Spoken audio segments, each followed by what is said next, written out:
To understand more of the predictive analytics of the Doherty set and how it applies to the electric universe model, I will now proceed to show off 10 real-world applications and examples of magnetohydrodynamic currents, flows, and patterns. But first, I will simplify our understanding of what exactly the Doherty set is. The set is simply the next iteration of the fruit of life and flower of life sequences that so many of us are already familiar with. The flower of life is an ancient motif found all over in temples and other holy places throughout the world. This concept is very important, but if you just take it one step further and take the fruit of life seen here and rotate it on top of itself, one layer after another layer, using the inverse square Bessel function as a parameter, it constructs the Doherty set. We will get more into this later in this episode when we explore Theodoretian roots. So that's how you construct the Doherty set. It's all 1 over r, just as Don Scott reiterated so eloquently in his latest video. Perhaps this geometry provides the rotation and origin of spin as Birkeland currents that Professor Don Scott just hypothesized as well. It certainly does make sense that this emergent dynamic geometry is fundamental in the construction of Birkeland currents. Since this show is all about magnetohydrodynamic flows, let's define what magnetohydrodynamics is. Magnetohydrodynamics is the study of the flow of electrically conducting fluids in the presence of magnetic fields. Models in which plasma is treated as a perfectly conducting fluid are the most successful models for describing the equilibrium and large-scale stability properties of magnetized plasmas. Examples of such magnetofluids include plasmas, liquid metals, salt water, and electrolytes, among others. We will probably get deeper into these flows in other episodes, but for now, we will begin with a simple water droplet in acoustic levitation. Have a look-see how each of the harmonics fit nested within the framework of the Doherty set, even as the frequency increases. These shapes are natural 3D cymatics. Now, let's imagine these shapes moving through tunnels. Not just any tunnels, but tunnels in space, connected directly to the universal electric circuit. These plasma tubes, or currents, do indeed exist and are called helicon waves. Waves exist and oftentimes make up the geometry of the entire structure of the current or flow. Helicon waves are what we see as the auroras, and yes, they have a sound, the literal sounds of the heavens. So when we're viewing the auroras, just know that they are literally 3D cymatics, which brings us to the next type of current, Birkeland currents. Intricate geometric patterns persist in and along Gaussian Bessel filaments, or Birkeland filaments. Like, for example, look at Saturn's North Pole. This hexagonal geometry was created by and persists due to Birkeland currents coming from the electric sun. Look at the similarities, all the way down to the petals that propel the counter-rotation. Let's bring it back down to Earth and talk about the geometry of lightning. Now, we would assume that this wave nested within wave behavior that is indicative of Birkeland currents would have a fundamental geometry that would allow it to efficiently distribute charge, and that this caduceus-like braiding would work all the way down into the filament of lightning. And indeed, it does. In a paper written by Wayne Byrne, titled Polygonal Crater Formation by Electrical Discharges, he shows that charge flows through lightning in hexagonal tubes, or sheaths, each layer in counter-rotation. This is similar to all the other flows that we've talked about thus far. Evidence of this geometry of polygonal cratering can be found all over the planets, including the Moon. This process is also known as electrical scarification. Further proof of this geometrical process of charge and charge separation can be found in Theodorian roots.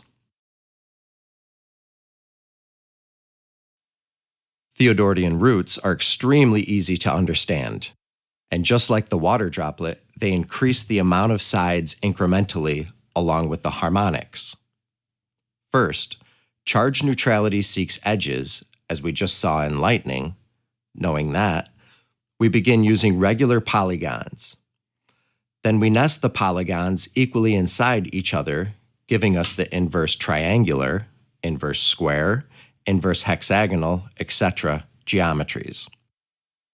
We then bound or circumscribe the polygons, and this is what gives us the Bessel function.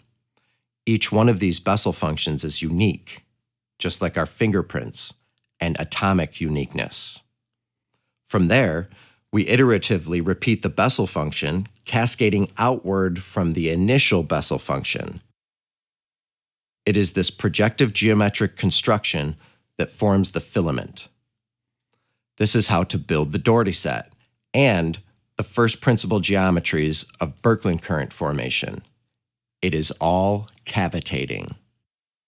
Along these filaments, constructive and destructive wave interference also occurs, which is largely responsible for the reality we experience. Destructive interference is when two waves traveling in the same direction are aligned at the crest of one wave and the trough of the other. The waves cancel out. Constructive interference is when two waves traveling in the same direction overlap, and their crests combine to produce a larger wave. For the next flow, we have vortices, chirality, and cavitation. First, observe our polar vortices in the magnetosphere. Now, observe the vortexture of the Doherty set overlaid. It's literally like a vorchestra. The vorchestra can be thought of like the fascia, the sheath of stringy connective tissue that surrounds every part of your body. It's electric and moves all of our thoughts through our body along this entire organ at the speed of light. But this vorchestra is on all scales, connecting everything in the cosmos. Another term for this is also the cosmic connectome. We can see the electromagnetic field creates the form, and the shape has power. The chirality of the vortex spinning clockwise or counterclockwise is another electromagnetic force often controlled by the Coriolis effect. These vortices form on all scales, from the galactic to the cavitation of microspires. For this next example, we will combine a few of the previously mentioned flows.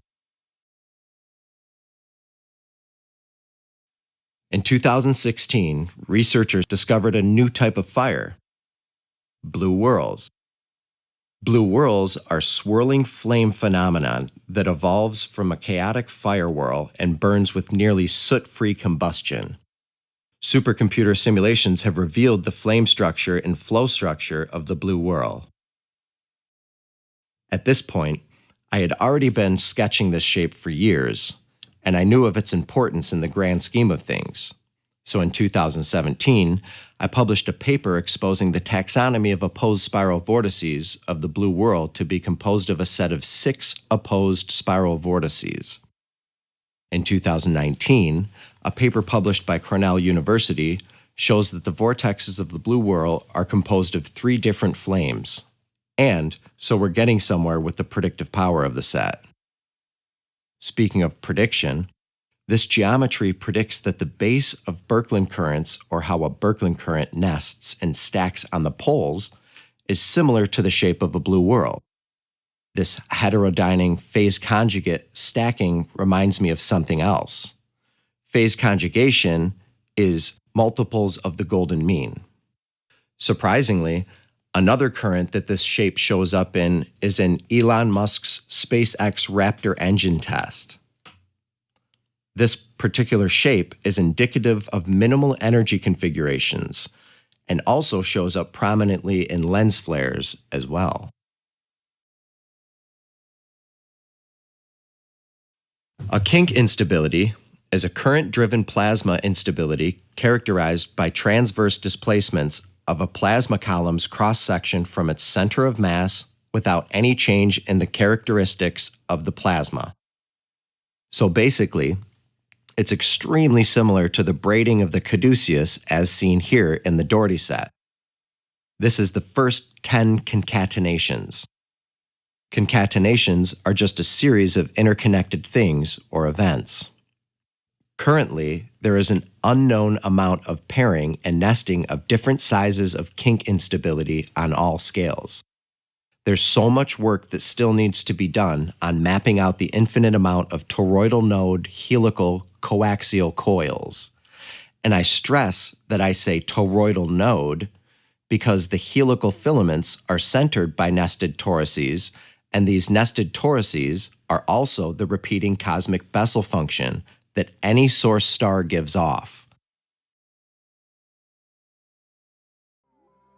For this last example, we have branching systems, roots, trees, distribution of matter in the universe, Lichtenberg flow, or dendritic arborization. It's been called many different things. This shape takes place in many living things throughout the universe.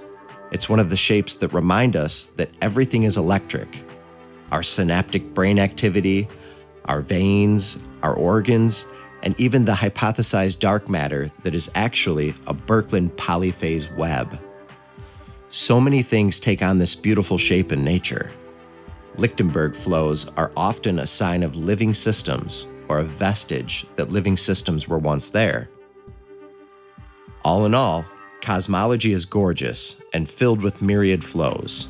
And once again, it is self-evident that the Doherty set and the EU model itself provide a framework to help us understand the intricate dynamic geometries of magnetohydrodynamics on all scales, from the micro to the macro.